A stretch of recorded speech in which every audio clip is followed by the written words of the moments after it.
Salut à tous les amis parieurs, j'espère que tout le monde pète la forme. On se retrouve pour analyser et pronostiquer l'UFC Fight Night 236 Emerson versus Pyfer qui se passera samedi 10 février. Et c'est donc samedi prochain. Avant tout, si vous êtes nouveau sur la chaîne les amis, n'hésitez pas à vous abonner, à lâcher un petit pouce bleu si la vidéo vous plaît.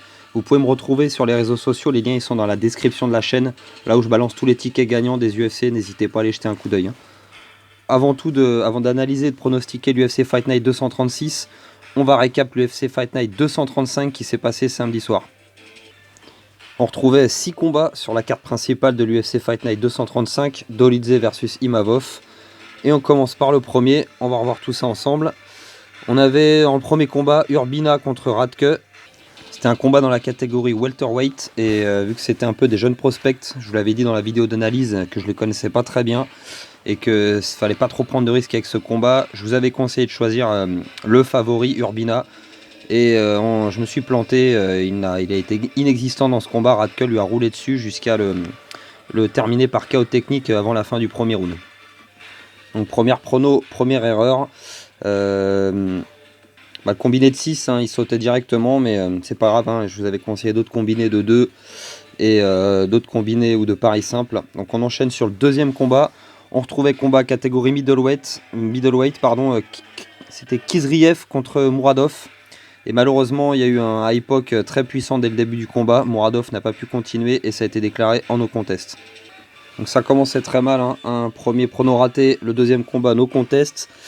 On enchaîne sur le troisième combat, on retrouvait catégorie flyweight chez les femmes, Natalia Silva contre Viviana Rojo. Je vous avais conseillé Silva, plus jeune, sur une série de 4 victoires d'affilée. À Rojo qui avait souvent loupé les grands rendez-vous et qui était plutôt sur la fin que le début de sa carrière, je pensais que Silva avait ce qu'il fallait pour l'emporter. Elle a gagné le combat par décision. Et donc la brésilienne Silva l'a emporté, notamment grâce à la vitesse de sa boxe. Elle a dominé l'ensemble du combat et l'a emporté par décision. On en est donc à une pronostic de réussi sur les deux premières, puisque la troisième est no contest. On enchaîne sur le quatrième combat. On retrouvait catégorie welterweight, Randy Brown contre Muslim Salikov. Je vous avais conseillé Brown, plus jeune, Salikov qui a déjà 39 ans. Je le voyais pas gagner ce combat face à la puissance de Brown qui est gigantesque pour cette catégorie welterweight. Et Randy Brown a emporté le combat par KO au premier round en à peine 3 minutes, nous passant les victoires de 2 sur les 3 pronos. On enchaîne avec le quatrième combat et co-main event, on retrouvait Moïcano contre Dober. Alors là c'était un pari risqué, je l'avais précisé dans la vidéo, de tenter Drew Dober, c'était pour sa cote, une cote qui était vraiment intéressante. Et il avait ses chances mine de rien dans ce combat, c'est sûr que ça a été très compliqué à cause du grappling de Moïcano qui l'a complètement bouffé. Mais mine de rien, Moïcano, il a pris 2 knockdowns, 2 voire 3 knockdowns dans le combat. Dober, il n'est pas passé loin de le finir à un moment donné. Il manquait pas grand chose. Dommage en tout cas. Donc malheureusement, une prono ratée supplément de plus. Ça fait 2 sur 4 pour l'instant. 2 de bons sur les 4 que j'avais fait. Je savais que celui-ci était risqué, les frérots, je vous cache pas. Dober, c'était quand même une gamble. Mais voilà, je l'avais bien précisé dans la vidéo de toute façon. On enchaîne sur le main event, on retrouvait Dolidze contre le français Nassourdine Imavov. Un combat qui quand même paraissait compliqué sur le papier. Dolidze était quand même un monstre avec ses poings et son grappling. Mais Imavov s'en est sorti mais vraiment de façon extrêmement impressionnante, ne prenant quasiment aucun coup significatif au visage. Et passant pas loin de terminer Dolidze dans le premier round.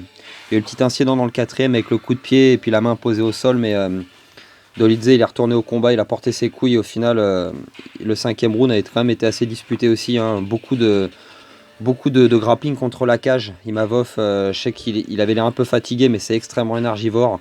Et Dolidze lui laissait pas trop le choix. Donc, Nassourdine a quand même bien mené les débats et remporte ce combat par décision majoritaire, mais c'était largement mérité.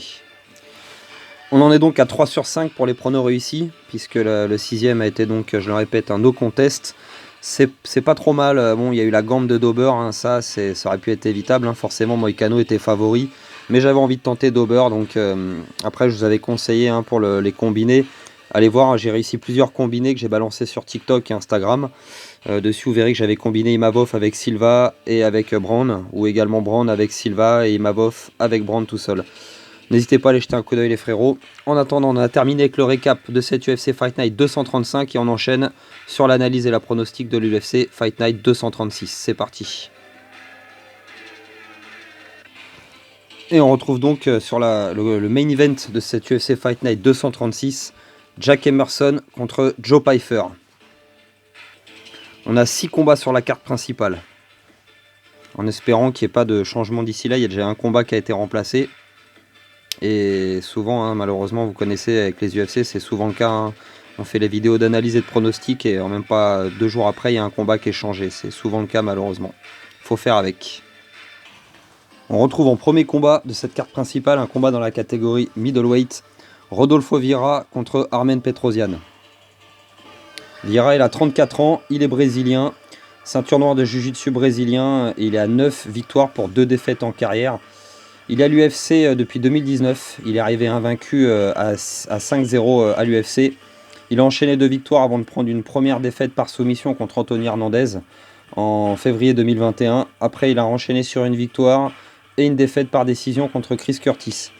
Son dernier combat, c'est une victoire par soumission contre Cody Brundage, c'était au mois d'avril 2023. Face à lui, donc Armen Petrosyan. Il a 33 ans et lui il est d'origine arménienne, il doit s'entraîner en Russie je pense. Il est également à 9 victoires pour 2 défaites en carrière.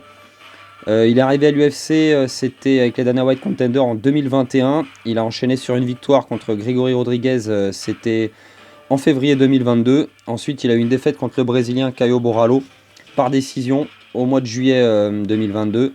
Il a enchaîné sur 2 victoires ensuite contre Hadji Dobson, c'était au mois d'octobre 2022, et une victoire contre Leroy Duncan au mois de juin de l'année 2023. Donc il est sur 2 victoires d'affilée, le russe. Donc on a une opposition de grappleur contre striker, hein, le brésilien qui est plutôt adepte du sol, cherchant la soumission, contre Petrosyan qui lui vient plutôt du style kickboxing, Muay Thai, va plutôt essayer de chercher le KO. Donc c'est quand même un combat deux styles qui s'opposent, c'est assez intéressant. Pour ce qui est des cotes, le Brésilien il est favori avec une cote à 1,77 et pour l'Arménien une cote à 1,95, il n'y a pas énormément de différence. C'est vrai que c'est pas facile de choisir ce combat. Je me dis que le Russe serait capable de dominer le Brésilien en évitant la soumission et en reproduisant un petit peu le même schéma que Chris Curtis quand il avait battu Vieira par décision. Mais le Brésilien il est sur une victoire quand même par soumission à son dernier combat, donc ça reste quand même très compliqué. Du coup je vous conseille de choisir Petrosyan, c'est pas le choix le moins risqué je dirais parce qu'il n'est pas favori, mais je veux bien être capable de résister au Brésilien à ses tentatives de soumission et remporter le combat par décision en ayant remporté la majorité des rounds grâce à son striking. On enchaîne sur le deuxième combat, c'est parti.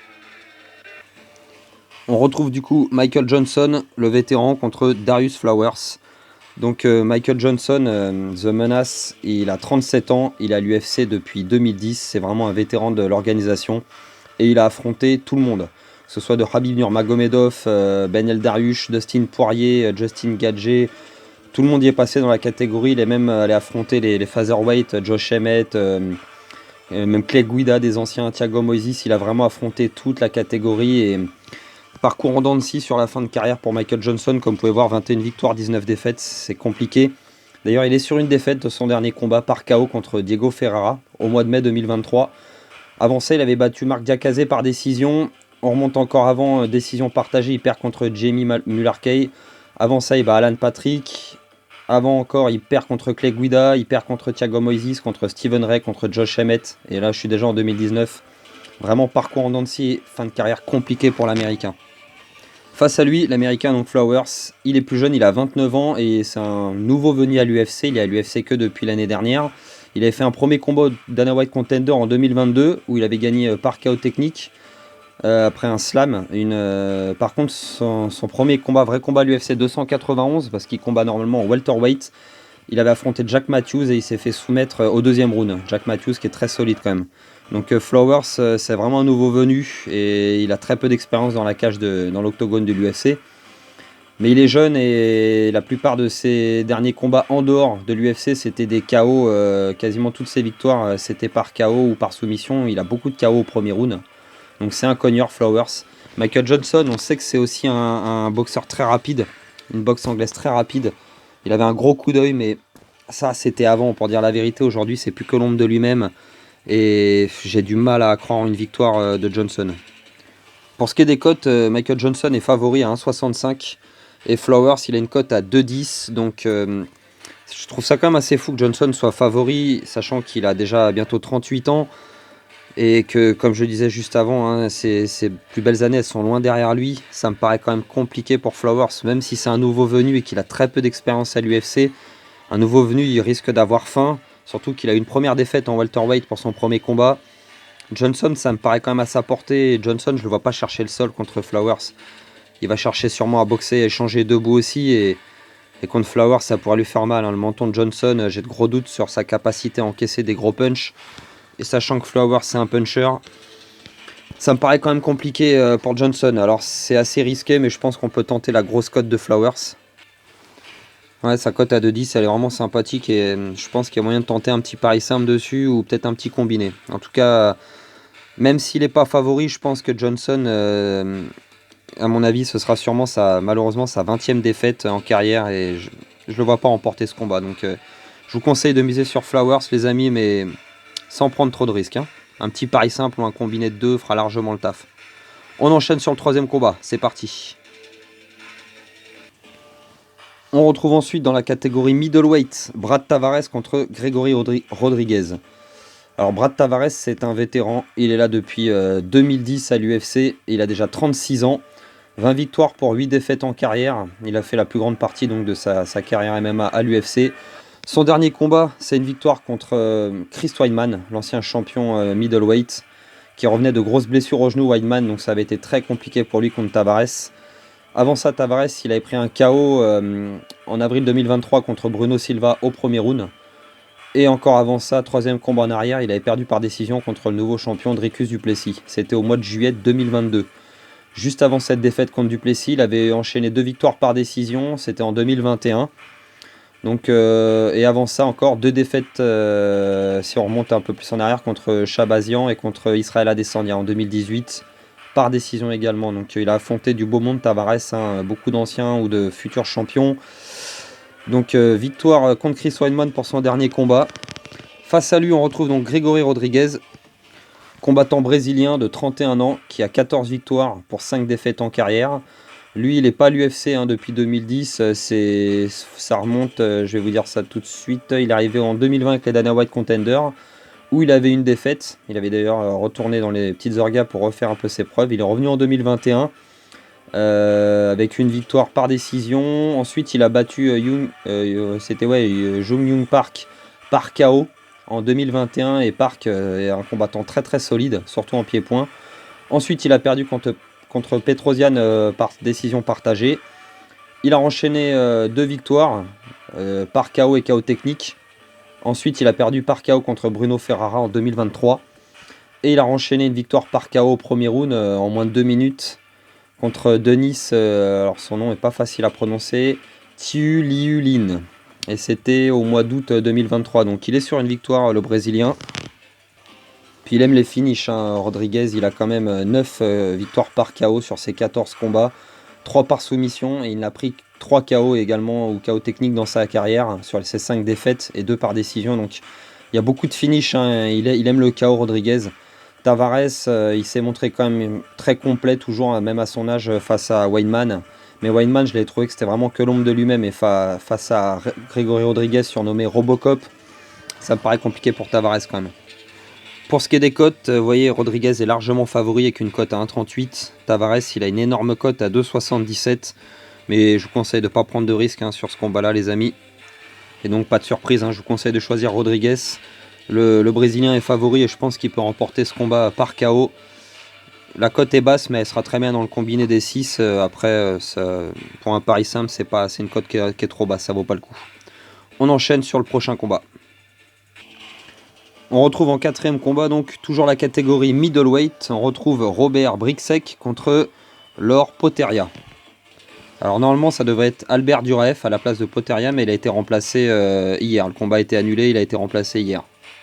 Alors Bryczek, il vient de Pologne, il a 33 ans et il a 17 victoires pour 5 défaites en carrière. Il est à l'UFC depuis maintenant, c'est-à-dire que ça va être son premier combat à l'UFC. Hein. C'est un jeune prospect, on va dire, à l'UFC, mais Brixec, c'est un combattant qui sort d'une série de 5 victoires, et toutes par KO ou KO technique au premier round. Alors dans l'organisation Octogone MMA, c'est une organisation en République tchèque, et donc sur ces 5 dernières victoires par KO, KO technique, même si c'est un peu des no-name de la petite organisation, il y a quand même un nom, Lee Chadwick, qui est connu, qu'il a battu par KO au premier round, donc, hein, comme je le précisais. Donc Brixec est très très chaud, c'est une vraie machine à KO. Et face à lui, donc Poteria, c'est un Ukrainien, il est jeune, il a 27 ans, il a 19 victoires pour 5 défaites en carrière. Ses 2 derniers combats, ça s'est soldé par 2 défaites en 2023, il a perdu les 2 combats par KO technique. Juste avant ça, mon 3e combat en arrière, il avait gagné contre Mauricio Shogun Rua par KO technique au premier round, mais c'était le dernier combat de Mauricio Shogun Rua qui était vraiment en fin de carrière, à quasiment, même, je crois qu'il avait ses 40 ans passés, donc compliqué pour Shogun ce combat-là. Et Poteria, il n'a pas vraiment impressionné dans ce combat plus que ça, et si on remonte avant Shogun, il était même sur une défaite encore par KO technique à l'UFC 277 en 2022. Donc l'Ukrainien, sur ses 4 derniers combats, on a 3 défaites par KO technique, pas génial. A l'inverse, Brixec, même si c'est pas l'UFC, ses 5 derniers combats, c'est que des KO technique au premier round. Donc vous voyez le chemin que c'est en train de prendre tout ça. On se dirige tout droit vers le favori, qui est bien Brixec, avec une cote à 1,40. Poteria, lui, il a une cote à 2,73. Donc 3 défaites sur les 4 derniers combats, 7 victoires sur Shogun, qui n'est pas significatif parce que ça me fait mal au cul de le dire, parce que Shogun c'est un de mes combattants préférés, mais cette victoire contre Shogun ne représente pas grand chose. A l'inverse, Brixec, même si c'est pas à l'UFC, il est quand même, comme je disais, sur 5 victoires d'affilée, il a la foudre dans les poings, et je pense qu'il ne faut pas prendre de risques et choisir le favori. Et je vous conseille donc de choisir le Polonais Robert Brixec, les amis, c'est le choix le moins risqué. On enchaîne sur le combat suivant, c'est parti. On descend de poids, du coup on retourne chez les featherweight. On retrouve Danny Jeux contre André Fili. Alors Jeux, il est américain, surnommé 50K, il a 32 ans, 17 victoires pour 7 défaites en carrière. Il est sur une défaite par décision, son dernier combat contre Brice Mitchell, c'était en septembre 2023. Avant ça, il avait 2 victoires par décision et par KO contre Damon Jackson. En 2023, toujours, il avait enchaîné plusieurs combats. Avant ça, si on remonte un peu en 2022 et 2021, il avait enchaîné 3 défaites par décision, les 3. Mais alors contre 3 gros noms de la catégorie featherweight, Movsar Evloev, qui est toujours invaincu, Josh Emmett, qui est un top 3 de la catégorie, ou top 5 il me semble, et Shang Tsung Jung, le Korean Zombie. Donc il a affronté vraiment le top du top. Hein. Si on remonte un peu plus en arrière, toujours en 2021, il avait une victoire en 22 secondes par KO contre Gavin Tucker. Donc Danny Jeux, il a vraiment rencontré tous les gros noms de la catégorie featherweight, c'est impressionnant. Avant ça, il avait une défaite par décision contre Calvin Kattar. Avant ça, une victoire par décision partagée contre Edson Barboza. Et là, je suis en 2020, donc vous voyez, je ne suis pas remonté si loin que ça. Donc Danny Jeux, il a vraiment affronté le top du top de cette catégorie featherweight. C'est quand même un gros nom. André Fili, face à lui, l'Américain, il a 33 ans. 23 victoires pour 10 défaites en carrière, et il est sur une victoire par KO technique à son dernier combat contre Lucas Almeida. Avant ça, il avait perdu en 2023 au mois de juillet par décision contre Nathaniel Wood. Il avait une victoire par décision partagée en 2022 contre Bilal Geo. Et si on remonte un peu plus en arrière, il n'y a pas de très gros noms, sinon une défaite par décision contre Brice Mitchell. Il avait une victoire contre Charles Jourdain aussi en 2020 par décision partagée. Il a affronté aussi des gros noms quand même à André Fili, mais c'est moins impressionnant que Ige, mais c'est quand même pas mal. Hein. Il a aussi une grosse expérience à l'UFC. Et André Fili, qui vient de la Team Alpha Male, il a quand même 10 victoires par KO ou KO technique sur ses 23 victoires, 3 seulement par soumission. Et il a perdu 3 fois par KO technique également, donc il aime bien se battre debout. Fili, il cherche pas vraiment le sol, il cherche plutôt à finir son adversaire. Danny Jeux, lui, qui vient du Extreme Couture, sur ses 7 défaites, il a 7 défaites par décision. Il n'a jamais été terminé, très très solide. Et sur ses 17 victoires, il a 5 KO et 5 soumissions. Et 7 décisions, donc il est très complet, capable de mettre KO comme d'aller soumettre l'Américain. Donc pour ce qui est des cotes, on retrouve sans surprise Ige favori, avec une cote à 1,48 et une cote à 2,48 pour Fili. Je vous conseille de choisir Dan du coup, hein. Je pense que Fili risque d'avoir du mal face à la puissance de Ige et je le vois pas être capable de gagner ce combat, ou en tout cas même de contrôler pour gagner par décision. Je pense que il va prendre des coups assez lourds, Fili, et je le vois peut-être même perdre avant la fin, peut-être par finition. Ça me paraît possible un KO ou peut-être même une soumission. C'est pour moi en tout cas le choix le moins risqué. Voilà, on enchaîne sur le dernier combat et main event. C'est parti. On retrouve pour ce main event un combat dans la catégorie middleweight. Jack Emerson, le Suédois, contre Joseph Pyfer. Alors Emerson, donc il est suédois, il a 35 ans et il est à l'UFC depuis un petit moment. C'est un vétéran de l'organisation. Il est là, si je dis pas de bêtises, je crois que c'est 2016. Il est arrivé en 2016. Il a enchaîné après une première défaite plusieurs victoires. Il a même affronté des anciens comme Thales Letes ou Thiago Santos.